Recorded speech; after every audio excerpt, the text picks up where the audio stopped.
नमस्कार, स्वागत है आप सभी का टीवी 27 न्यूज पर। आपके साथ मैं हूं शिवानी ठाकुर। बुलेटिन की शुरुआत करेंगे। पूर्व मुख्यमंत्री भूपेश बघेल ने छत्तीसगढ़ में हुए शराब घोटाले पर सुप्रीम कोर्ट के फैसले के बाद प्रतिक्रिया देते हुए कहा है। उन्होंने सोशल मीडिया एक्स पर पोस्ट किया है और पोस्ट में कहा है कि केंद्र सरकार ईडी का गलत इस्तेमाल कर रही है। ईडी के जरिए हर मामले को मनी लॉन्ड्रिंग का मामला बताकर विपक्षी दलों को बदनाम करने की साजिश रच रही है। आपको बता दें कि विपक्षियों पर ताबड़तोड़ हो रहे ईडी की कार्रवाई के बाद लगातार केंद्र सरकार को घेरने की कोशिश की जा रही है। लगातार बीजेपी पर ईडी को अपना हथियार बनाने के आरोप लग रहे हैं।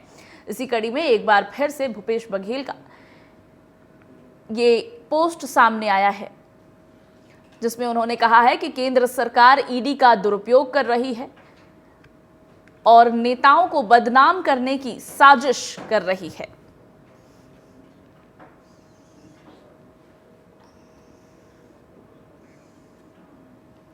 भूपेश बघेल का वो एक्स का पोस्ट आपको दिखा रहे हैं, जिसमें उन्होंने केंद्र सरकार को घेरा है। ईडी के शर्मनाक राजनीतिक दृष्टिकोण सहित कई मामलों में ईडी का गलत इस्तेमाल कर रही है केंद्र सरकार, ऐसे उन्होंने आरोप लगाए हैं। साथ ही ये भी कहा है कि ईडी के जरिए चुनाव से पहले नेताओं को बदनाम करने की कोशिश कर रही है। आपको बता दें कि कांग्रेस की सरकार को विशेष करके बदनाम करने का आरोप लगाया है बीजेपी सरकार पर भूपेश बघेल ने। लगातार ईडी की छापेमारी की जा रही है, नेताओं को समन भेजे जा रहे हैं। मनी लॉन्ड्रिंग मामले में विपक्ष के कई बड़े नेता सलाखों के पीछे हैं, कई पर ईडी की छापेमारी फिलहाल की जा रही है। इन सब को लेकर के भूपेश बघेल ने सोशल मीडिया प्लेटफॉर्म एक्स पर यह पोस्ट किया है, जिसमें उन्होंने लिखा है कि केंद्र सरकार ईडी का दुरुपयोग कर रही है, चुनाव से पहले कांग्रेस सरकार को बदनाम करने की कोशिश कर रही है।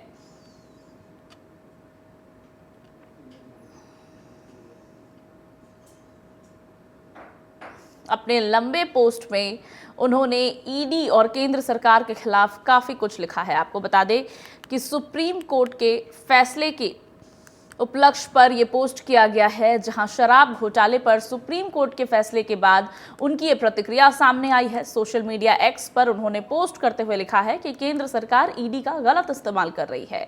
ईडी के जरिए हर मामले को मनी लॉन्ड्रिंग का मामला बताकर विपक्षी दलों को बदनाम करने की साजिश बीजेपी कर रही है।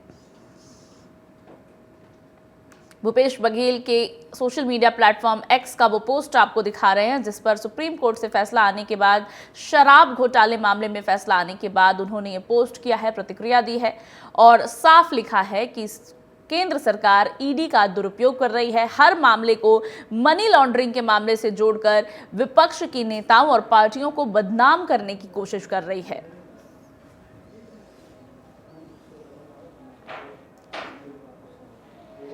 पूर्व मुख्यमंत्री भूपेश बघेल का सोशल मीडिया एक्स पर यह पोस्ट सामने आया है, जिसमें शराब घोटाले पर सुप्रीम कोर्ट के फैसले के बाद उन्होंने ये प्रतिक्रिया दी है।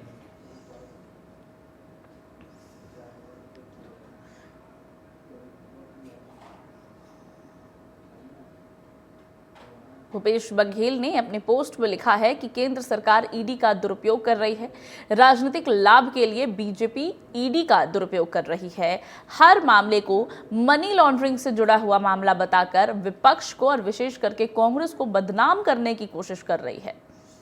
आपको बता दें कि लोकसभा चुनाव से पहले विपक्ष के कई बड़े नेताओं के घर पर और ठिकानों पर ईडी की छापेमारी हुई है, कईयों को समन भेजा गया है। फिर चाहे नेता कांग्रेस के हों, आम आदमी पार्टी के हों, तमाम दल के नेताओं की मुश्किलें बढ़ी हैं। ऐसे में सुप्रीम कोर्ट पर शराब घोटाला मामले में सुप्रीम कोर्ट का फैसला आने के बाद पूर्व मुख्यमंत्री भूपेश बघेल की ये प्रतिक्रिया सोशल मीडिया प्लेटफॉर्म एक्स पर सामने आई है, जिसमें उन्होंने लिखा है कि केंद्र सरकार ईडी का दुरुपयोग कर रही है, हर मामले को मनी लॉन्ड्रिंग से जुड़ा हुआ मामला बताकर विपक्ष को और कांग्रेस को बदनाम करने की कोशिश कर रही है। पूरी जानकारी के साथ हमारे साथ हिमांशु पटेल जुड़ गए हैं। हिमांशु, छत्तीसगढ़ के उप मुख्यमंत्री का ये बड़ा बयान सामने आया है। सोशल मीडिया एक्स पर उन्होंने पोस्ट करके साफ तौर पर एक बार फिर से केंद्र सरकार को घेरने की कोशिश की है। सबसे पहले तो सुप्रीम कोर्ट का वो फैसला और शराब घोटाले मामले के बारे में जानना चाहेंगे, जिस पर फैसला आने के बाद इन्होंने ये पोस्ट किया है। देखिए शिवानी, जिस तरह से केंद्रीय एजेंसियों ईडी आईटी पर लगातार जो है कांग्रेसी, चाहे छत्तीसगढ़ के कांग्रेसी हो चाहे केंद्रीय स्तर के नेता हो, लगातार आड़े हाथ लेते हुए आरोप प्रत्यारोप लगातार करते रहे हैं कि ये तमाम एजेंसियां हैं केंद्र सरकार के इशारे पर काम कर रही, दबाव में काम कर रही है। और जिस तरह से कल सुप्रीम कोर्ट का फैसला आया कि छत्तीसगढ़ में कथित शराब घोटाले, जिसमें 70 आरोपी जो है कहीं ना कहीं इसके जद में है, नामजद एफआईआर दर्ज की गई है। इसकी सुनवाई जो है कोर्ट में भी जारी है। 6 अलग अलग याचिका जो है जो अनवर ढेबर, उनकी पत्नी के साथ साथ एपी त्रिपाठी, अनिल टूटेजा, यश टूटेजा, ऐसे तमाम जो नाम है जो शराब घोटाले पर सीधे सीधे इनके नामजद एफआईआर दर्ज किए गए थे, इनके द्वारा 6 अलग अलग याचिकाएं सुप्रीम कोर्ट में लगाई गई थी। उस याचिका पर कल सुनवाई हुई और अंततः सुप्रीम कोर्ट ने यह मानने से इनकार कर दिया कि कोई भी अपराध आर्थिक रूप से इस कथित शराब घोटाले पर हुई है। तो कुल मिलाकर इस सुनवाई को खारिज कर दिया गया है, कुल मिलाकर इस पूरे मामले को रद्द कर दिया गया है। इस मामले की सुनवाई के बाद लगातार अब कांग्रेस के तमाम नेताओं की प्रतिक्रिया है वो सामने आई है। जिस तरह से उन्होंने साफ तौर पर कहा कि विधानसभा चुनाव में विपक्षी दलों यानी कांग्रेस को जिस तरह से ये बदनाम करने की साजिश भारतीय जनता पार्टी के द्वारा किया गया था, और ये अब कहीं ना कहीं बेनकाब हो गया है मोदी का चेहरा। जिस तरह से केंद्रीय एजेंसियों के दुरुपयोग का हम आरोप बार बार लगाते थे और वो कहीं ना कहीं अब बेनकाब होता हुआ दिखाई दे रही है, साफ तौर पर कांग्रेसियों का आरोप है।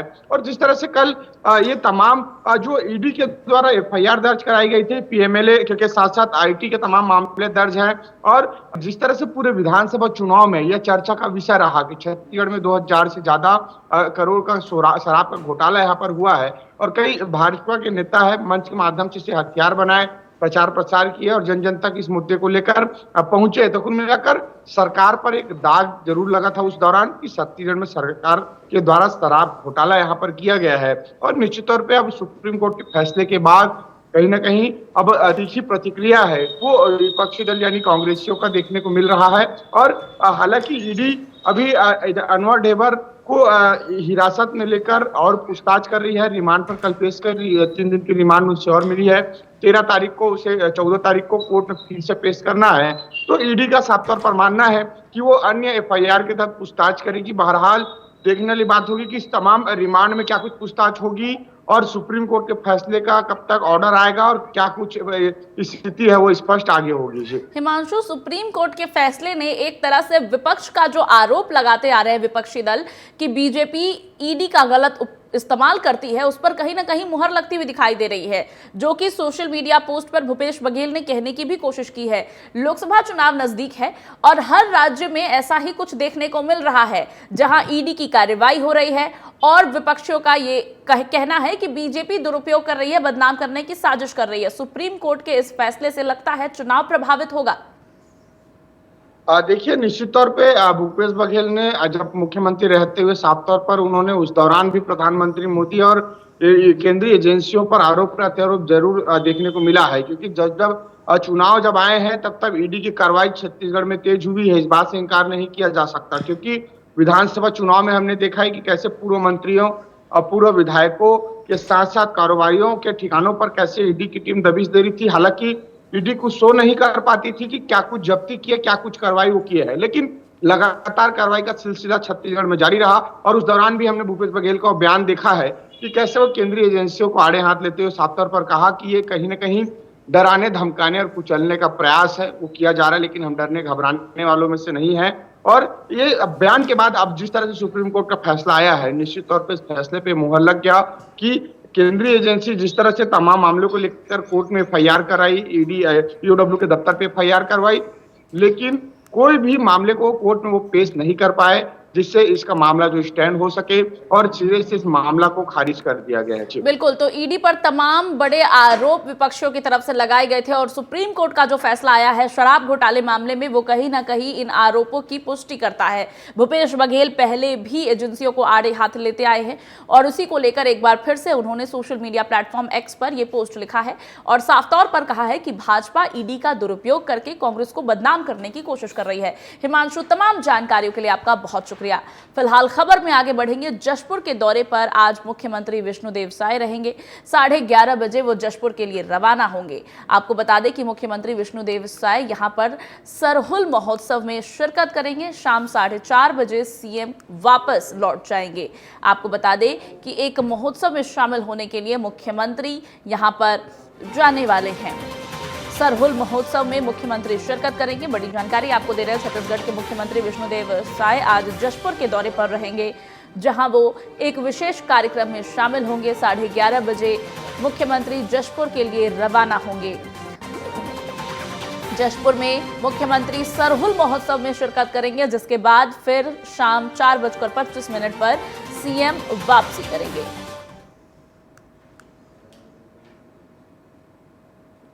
छत्तीसगढ़ के मुख्यमंत्री विष्णुदेव साय जशपुर के दौरे पर आज रहेंगे।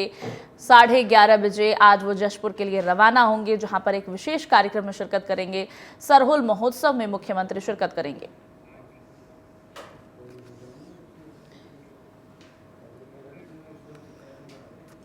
एक बार फिर से हिमांशु के पास चलेंगे। हिमांशु, मुख्यमंत्री सरहुल महोत्सव में शामिल होने के लिए जा रहे हैं। सबसे पहले तो इस महोत्सव की तैयारियां कैसी चल रही हैं और क्या कुछ विशेष होता है इस आयोजन पे, इसके बारे में जानकारी चाहेंगे। साथ ही मुख्यमंत्री के पधारने को लेकर के क्या विशेष तैयारियां की गई हैं, इसके बारे में भी जानना चाहेंगे।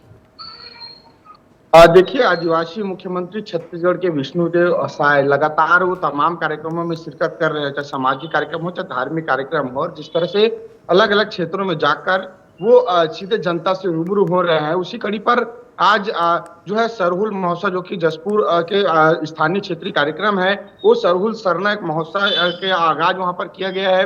इसमें तमाम जो लोग हैं वो शामिल होंगे और इस कार्यक्रम में छत्तीसगढ़ के मुखिया विष्णुदेव साय स्वयं शामिल होने 11:30 बजे रायपुर से रवाना होंगे और 2 से ढाई घंटे उस कार्यक्रम में शिरकत करेंगे। तमाम लोगों से मुलाकात करेंगे, ग्रामीणों से मुलाकात करेंगे, आदिवासी जनता यानी जो लोग हैं स्थानीय, वहां से वो मुलाकात करेंगे। उसके बाद 4:30 बजे वो रायपुर के लिए वापस लौट आएंगे। जी हिमांशु, मुख्यमंत्री के आगमन को लेकर के सुरक्षा के क्या व्यवस्था किए गए हैं और साथ ही ये भी जानना चाहेंगे कि इस कार्यक्रम में कितनी संख्या में आम जनता के पधारने की सूचना है। साथ ही कोई और भी बड़े चेहरे क्या मुख्यमंत्री के साथ यहाँ पर शिरकत करते हुए नजर आएंगे?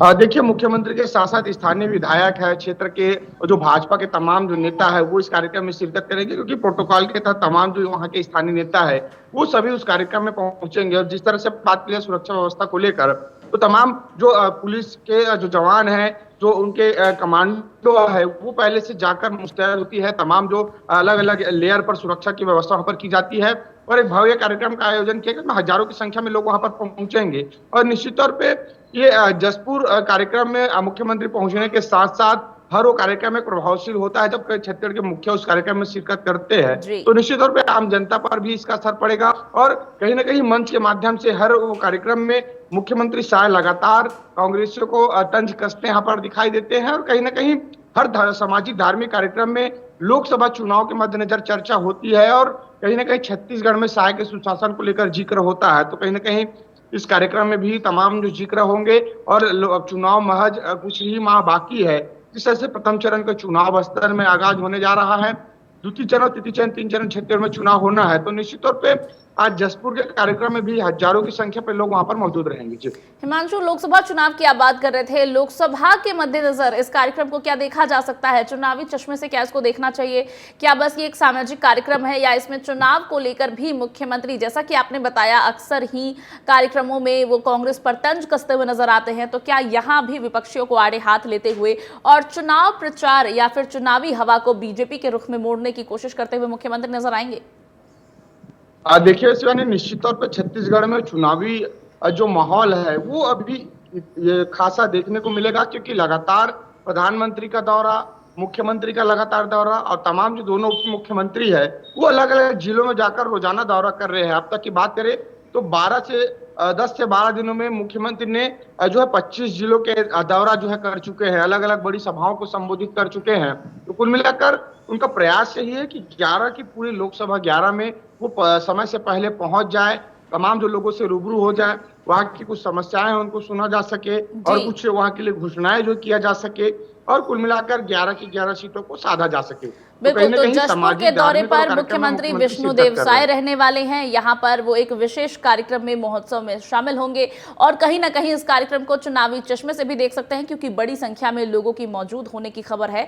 पुलिस प्रशासन के पुख्ता इंतजाम वहां पर किए गए हैं। ऐसे में चुनावी चश्मे से भी इसको देखा जा रहा है। मुमकिन है कि मुख्यमंत्री कांग्रेस पर फिर से तंज कसते हुए और भाजपा के 400 पार के नारे को बुलंद करते हुए नजर आएंगे। हिमांशु, तमाम जानकारी साझा करने के लिए आपका बहुत शुक्रिया।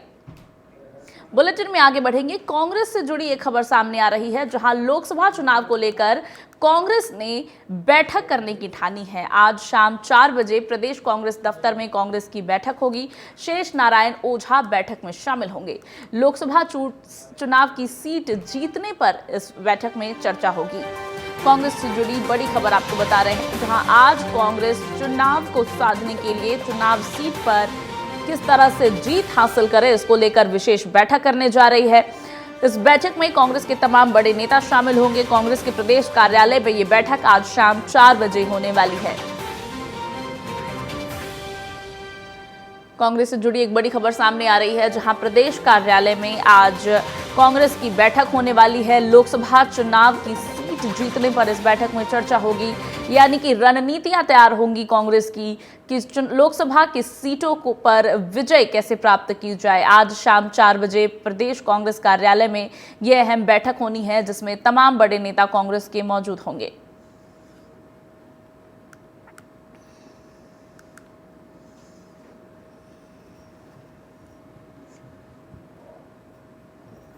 मध्य प्रदेश कांग्रेस कमेटी की ये बैठक कांग्रेस दफ्तर में आज होने वाली है, जिसमें लोकसभा चुनाव पर सीटों पर जीत हासिल करने के मंत्र और गुर एक दूसरे से साझा करते हुए और बैठक में चर्चा करते हुए राजनेता शामिल होंगे। कांग्रेस की ये बैठक आज शाम 4 बजे होनी है। आपको बता दें कि लोकसभा चुनाव सर पर है, जिसको लेकर कांग्रेस भी चुनावी मैदान में पूरी तरह से ताल ठोकने के लिए तैयार है। विशेष रणनीतियां तैयार की जा रही है। बीजेपी को टक्कर देने के लिए कांग्रेस भी कड़ी मशक्कत कर रही है। इसी कड़ी में आज शाम 4 बजे कांग्रेस के प्रदेश कार्यालय में आज कांग्रेस की बड़ी बैठक होगी। शेष नारायण ओझा इस बैठक में शामिल होंगे। शेष नारायण ओझा की मौजूदगी में इस बैठक में लोकसभा चुनाव की सीटों पर विजय प्राप्त करने के मूल मंत्र और गुण मंत्र को साझा किया जाएगा। लोकसभा चुनाव की नजर से काफी अहम बैठक कांग्रेस की आज शाम 4 बजे कांग्रेस दफ्तर में होने वाली है।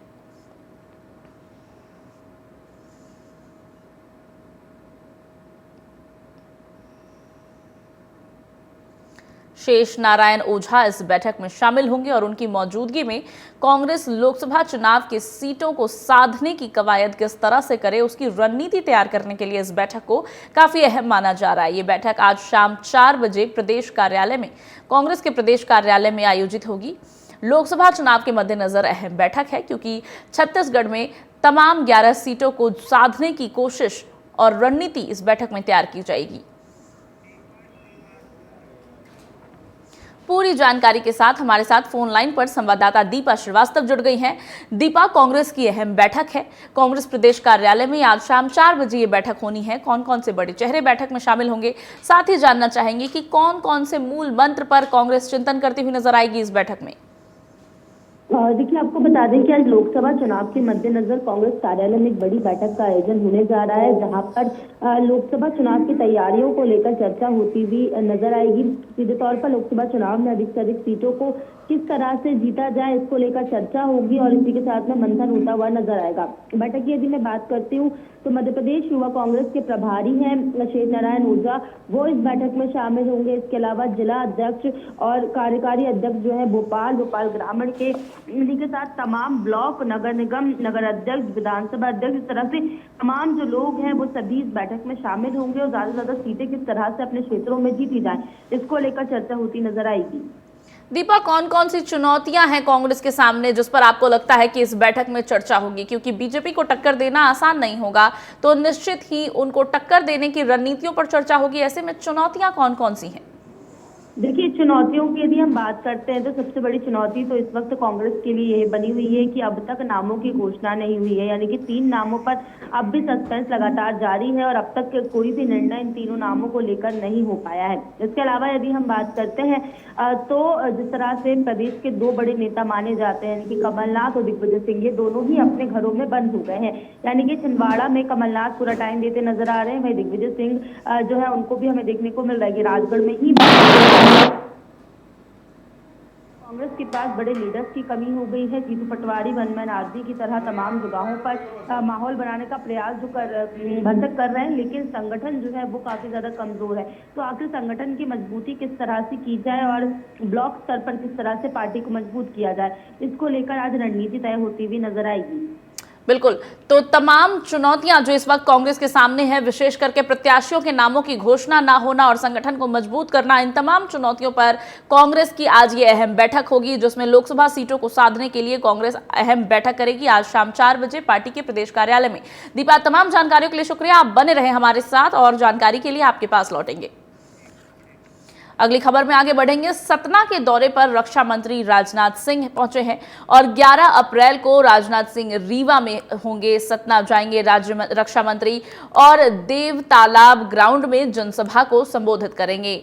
नागीद जनसभा को भी रक्षा मंत्री संबोधित करेंगे। राजनाथ सिंह दौरे कर रहे हैं, लगातार चुनावी दौरे कर रहे हैं। आपको बता दें कि भाजपा लगातार लोकसभा चुनाव में अपने 400 के पार के नारे को साधने की कोशिश में लगी हुई है। इसी कड़ी में भाजपा के तमाम बड़े चेहरे लोगों के बीच पहुंचते हुए दिखाई दे रहे हैं और अब रक्षा मंत्री राजनाथ सिंह सतना दौरे पर पहुंचेंगे, जहां वो जनसभा को संबोधित करते हुए नजर आएंगे। चुनावी हवा बीजेपी के पक्ष में बहाएंगे। 11 अप्रैल को रीवा जाएंगे और 11 अप्रैल को ही रक्षा मंत्री सतना में भी नजर आएंगे, जहां देव तालाब ग्राउंड पर जनसभा को रक्षा मंत्री संबोधित करेंगे। रक्षा मंत्री राजनाथ सिंह का ये विशेष कार्यक्रम होना है, जहां 11 अप्रैल को रीवा और सतना में रक्षा मंत्री जनसभा को संबोधित करेंगे। देव तालाब ग्राउंड पर जनसभा होगी, जिसको रक्षा मंत्री खुद संबोधित करेंगे। लोकसभा चुनाव के मद्देनजर बीजेपी के तमाम शीर्ष चेहरे जनता के बीच पहुंच रहे हैं। फिर चाहे बात उत्तर प्रदेश के मुख्यमंत्री योगी आदित्यनाथ की करें, रक्षा मंत्री राजनाथ सिंह की करें, गृह मंत्री अमित शाह की करें, तमाम बड़े लोग जनता के बीच पहुंच रहे हैं। दीपा श्रीवास्तव हमारे साथ जुड़ी हुई हैं, एक बार फिर दीपा के पास चलेंगे। दीपा, रक्षा मंत्री का यह विशेष कार्यक्रम है, 11 अप्रैल को वो रीवा और सतना जाएंगे, जनसभा को संबोधित करेंगे। किस तरह की तैयारियां हैं रक्षा मंत्री के आगमन को लेकर के? साथ ही ये भी जानना चाहेंगे कि भाजपा की ये विशेष रणनीति अपने लोकप्रिय चेहरों को बीजेपी जनता के बीच लेकर जा रही है, क्या कारगर नजर आ रही है?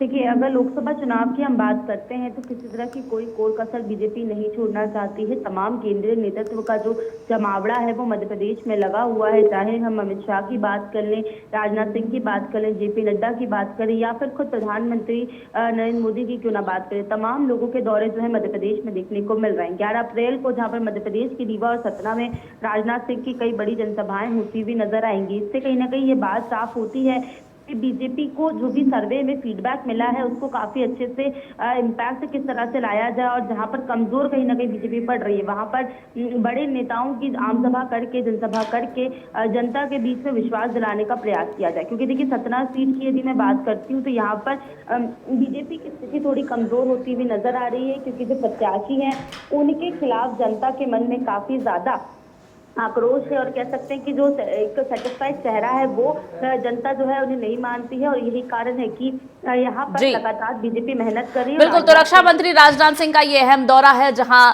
जनसभा को वो संबोधित करेंगे। दीपा, बने रहे हमारे साथ और जानकारी के लिए आपके पास लौटेंगे। फिलहाल खबर में आगे बढ़ेंगे। बालाघाट से जुड़ी खबर सामने आ रही है, जहां बालाघाट के दौरे पर प्रधानमंत्री नरेंद्र मोदी रहने वाले हैं। बालाघाट में प्रधानमंत्री नरेंद्र मोदी जनसभा को संबोधित करेंगे। वहीं आपको बता दें कि मुख्यमंत्री डॉक्टर मोहन यादव मैहर और बालाघाट और उज्जैन में चुनाव प्रचार करेंगे। सीएम मोहन मैहर में मां शारदा के दर्शन भी करेंगे। मुख्यमंत्री डॉक्टर मोहन यादव बालाघाट में पीएम मोदी की जनसभा में भी शामिल होंगे।